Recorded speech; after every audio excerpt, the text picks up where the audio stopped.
காவல்துறையில போய் நீங்க பெட்டிஷன் குடுத்தீங்கன்னா, ஒரு புகார் மனு குடுத்தீங்கன்னா, புகார் மனுவுக்கும், புகார் மனுவுல இருக்கக்கூடிய கன்டென்ட்க்கும் இங்க இங்க என்னைக்குமே மதிப்பு இல்ல.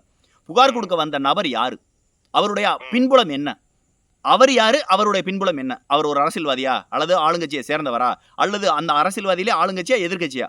ஆளுங்கட்சி, எதிர்க்கட்சியில இவர் பதவியில இருக்காரா? அல்லது பதவியில இருக்க நபரினுடைய நெருங்கிய உறவினரா? அல்லது ஒரு மிகப்பெரிய பதவியில இருக்கவனுடைய ஒரு நண்பரா? இப்படி எல்லா வகையிலயும் ஆராய்ஞ்சு தான் அந்த பெட்டிஷனுக்கு நடவடிக்கை எடுப்பாங்களே தவிர, ஒரு பெட்டிஷன் போன உடனே ஒரு சாதாரண ஏலபாளர் ஒரு கடைநிலை ஆ மனிதன் போய் நீங்க கொடுத்தா யாரா வேணாலும் இருக்கட்டும். பிரியகுமார் ஒண்ணும் இல்ல.